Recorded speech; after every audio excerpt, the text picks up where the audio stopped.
Black Adam is directed by Kwame Colette Serra and stars Dwayne Johnson, Aldous Hodge, Pierce Brosnan, Sarah Sahi, Quintessa Swindell, Noah Centineo, and a bunch of others. When nearly 5,000 years after he was bestowed with the almighty powers of the Egyptian gods and imprisoned just as quickly, Black Adam is freed from his earthly tomb, ready to unleash his unique form of justice on the modern world.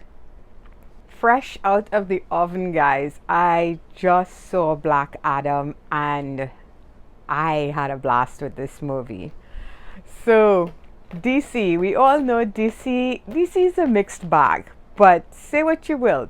When I saw the trailer for this one, I had a good feeling about it. Something told me that it was not gonna be a disappointment. And I don't know about you guys, but I did not find this movie disappointing at all. Pretty much what I hoped for is what I got. And I even got more than I expected. So let's get into it. And I'll start with the look of this film. Directed by Kwame Serra. I thought they did a wonderful job. The score was epic. The visuals were really good. I mean, I'm trying to remember the last time I saw a DC movie that had me this excited, visually speaking. And I really, top of my head, I really couldn't, while I was watching it. I just got all sucked into the look of this film. This, of course, introduces Black Adam, who is an anti-hero. And DC went all out in definitely showing that with this character. They did not pull their punches with Adam, and I really appreciated that. So unlike Shazam, which of course Shazam being the hero to Black Adam's anti-hero, and we got those Shazam films first, those are a lot more kid friendly in a sense, and it made, of course, that makes sense considering Billy Bastion is the character Miss Captain Marvel, right? Or as DC viewers will know him as Shazam. Here we get The Rock as the character, and if it's one thing, he definitely looks the part, or at least in my opinion. He didn't have the pointy ears, which I was a little disappointed by, but I guess they were definitely, they're going for that fully human thing, granted a human with godlike abilities. So he didn't have the pointy ears, but to me, he had the look. Of course, he had the physical stature to pull off this type of character. The costume designs, oh my goodness, the costumes were wonderful. Not only this Adam, we get to see kind of changes in costumes for Black Adam. We get to see with cape, without cape sort of thing. But Dr. Fate, Pierce Brosnan as Fate, oh my god, that was like my favorite. I thought that helmet looked spectacular. The entire look, it just made me think of the Justice League animated series, guys. Hawkman, of course we have Aldous Hodge as Hawkman, and he, again, I liked it. I got my axe, I got my mace. I felt like they really paid attention to those details, those important details that us comic book fans are looking forward to seeing with these characters. Even simple things like the fact that a lot of the movie, Black Adam he's always hovering. He never really walks anywhere, not that much. He's always hovering, especially when he's in the presence of other superpowered beings. And it's kind of his way of saying, I'm above you all. Those little details, those little moments, it just showed to me that the Rock, and because he was also one of the producers of this movie as well as the director, the entire team put a lot of effort into this. There's one character I was not that familiar with going in, which is Cyclone. For some reason, I couldn't remember her from the comics.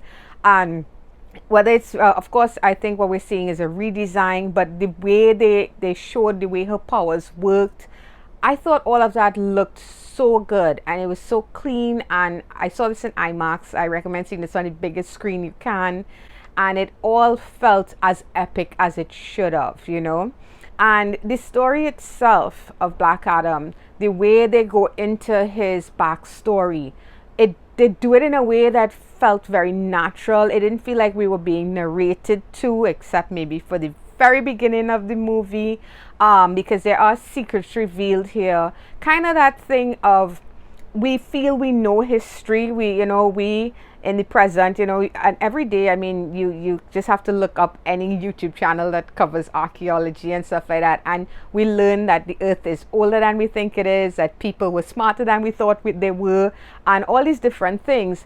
They touch on that here in a really cool way with Adam's story, in that we think we know, the people think they know his story, they think they know who he is, and as the movie goes on, they reveal the real story behind Teth Adam, right? So that was all really well done, in my humble opinion. I enjoyed all of it immensely. We do even get to see a little bit of Amanda Waller here, and Viola Davis is always welcomed, in my opinion. I just love what she's done with that character. I can't even see anybody else as Waller at this point in time.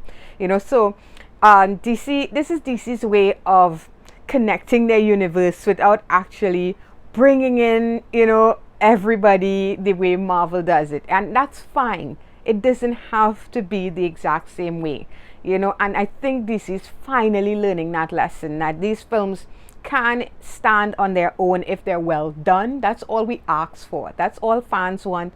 That's what all viewers want. We just want a story we can enjoy and understand on its own, and you just have to pull the right threads in to make it all connect without, going overboard. So I think they did a great job here. We do see the Justice Society of America, or at least part of that team, with Hawkman, Cyclone. We get Atom Smasher. I thought he looked pretty cool. I liked him. He's the one character that, I mean, he's not as developed as well. I know Cyclone, we got backstory on her. We get a little bit from him, but he's definitely the weakest element in terms of building up the character. He feels like he needs a couple more movies. But then again, he's the muscle on the team, so to speak, and I feel like he's one of those characters like Hulk that works well if you put them with a team, and maybe not so much if they stand on their own. Same could be said for Cyclone. I definitely would be up for a Dr. Fate story any time of the day, and of course Hawkman, he also has a rich background to dig into there, but this is not their story. This is Black Adam. And for those who are wondering if we were gonna see Adam kill, yes you do. DC does not pull punches, and I appreciated that. This character does not feel in any way chained down. That's the best way I could put it. They definitely show you this is who Adam is, and a lot of the movie is him learning that you don't have to kill everybody that gets in your way, and yet they never, I don't feel like they lose sight of who the character is. We see that growth happen kind of naturally. You do get, of course, the villain with the matching powers. I, for one, like the design of the villain. I like the build up to that villain. You will see it coming. You will figure out who it is and what's happening. But it didn't spoil anything for me, And yes, it's a villain with matching abilities, but I felt like they did a good job. The battle sequence between him and the Justice Society, and of course Adam, I felt like it all worked. I didn't have issue with any of it. It entertained me immensely. Where this movie, my flaws with this movie might be, listen, Dwayne Johnson, The Rock, he of course is an actor. He's been around for a while now, and he's been in so many franchises. Love him or hate him, the guy knows how to do these big blockbuster type movies, to be part of something successful. Somehow he just finds a way in. And I saw once there was an SNL skit where I saw he called himself Franchise Viagra, ego, whatever. But when he works, he works.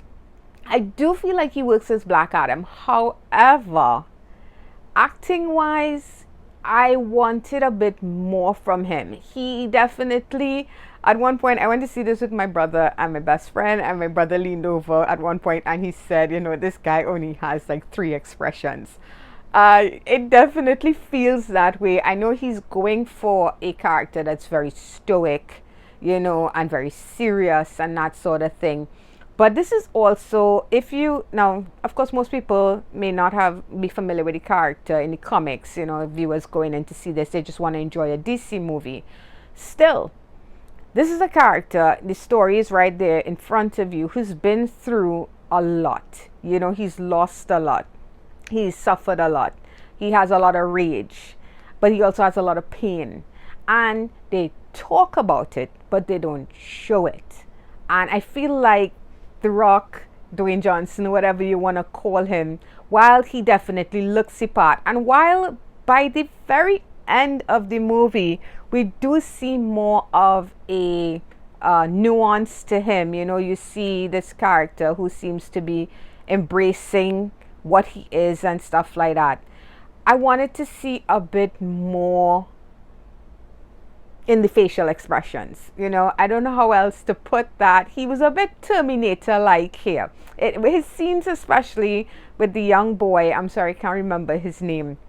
Their scenes together definitely feel like Terminator 2, John Connor, and the Terminator. This boy is teaching this powerful weapon what it is to be on this planet, and to be more human, and how to accept your role as a hero. There's a lot of that there. Every time I saw them together, I kept thinking Terminator 2. But here's the thing: the Terminator is a robot. You are not. Adam might have godlike powers, and yeah, he's been asleep for however many thousands of years. That doesn't mean he's not human, and he's not gonna have to show human emotion at the things that's happening around him. And I felt like we didn't get enough of that in the face. The Rock didn't seem capable of showing those moments. As I said, later on we start to see him kind of loosening up. That might be the best way I could put it. We get to see the character kind of enjoying himself a bit. And that's when I see a Black Adam that I could get behind that character. I get to see somebody who I want to see in future movies and stuff like that, because Adam is not this stoic character. In the comics, the original character was just a villain, but he's very much an anti-hero, and there's nuance to him, and there's complexities to him. And I hope to see this not just be this badass weapon man person, but somebody who is a bit snarky and a bit he can be full of himself, he's godlike, that's fine, but have some fun with it. So I'm hoping to see more of that. And based on that post-credit scene that had the audience I saw this movie with going insane, including myself, because I did not expect it at all, and I was really happy for it. DC is bringing that energy back to these types of movies. I felt like as I was watching it in cinema with that crowd, I haven't seen a crowd react like this for a superhero movie since Phase 1 Marvel, Phase 2 as well. I haven't seen them this excited for what's to come. So, that was a post-credit sequence that worked really well in hyping people up. And overall, I felt like this movie worked really well. I could forgive it, the little things that maybe they did not flesh out as well. I could forgive the mirror villain. At this point in time, what it is. The comic books have these villains as well. And the story itself, I felt like they kind of made up for it, because the story itself with Kandak and these people embracing Black Adam as their protector, when the Justice Society, like Hawkman, is like, oh, he's an evil person, he's a bad man. And the question comes up, where were you when we were being, subjected to all this this evil by this corporation that has basically taken over our nation? Where were you when we were being, when we were downtrodden and suffering? Who were you to come in from the other side of the world and tell us what our hero is supposed to look like? And I was like, okay, I see what you did there, and that stuff worked for me. It did not, I don't find it was heavy-handed. I didn't find it heavy-handed at all. And I like the idea of different people's world's views when it comes to their heroes. Maybe you like your heroes to be by the book. We live in a world where, you know, we face death and destruction on a daily basis, and we are all for somebody who is willing to put an end to that by any means necessary. So I was all for it. All that stuff worked for me, guys.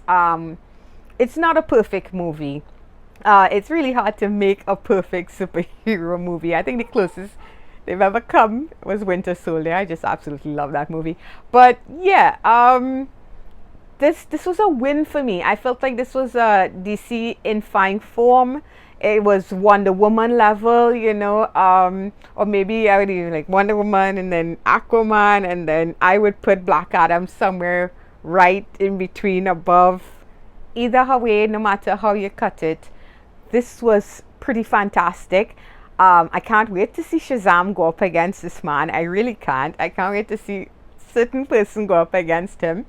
And I am excited for them to keep doing movies like this. I think DC has hit that stride. They're finding their own rhythm. They're realizing they don't have to model themselves on the Marvel formula to give us stories that work. We've seen them do it with Aquaman. We've seen them do it with Wonder Woman. So keep going this way, DC. I think you have something smart on your hands. And for me, Black Adam gets a 7.5 out of 10. I had a blast with this. I look forward to watching it again, and I highly recommend, if you haven't seen it and you're a fan of these types of movies, definitely check it out. And that's going to be it for this one, guys. So I hope you enjoyed this review, and if you did, please feel free to hit that thumbs up button. It's always appreciated. If you're new and you'd like to subscribe to my channel, you can click on my face when it pops up right about there, and you can check out past reviews at Marvel, DC, all in between, right along this way. So until the next one, guys, bye bye.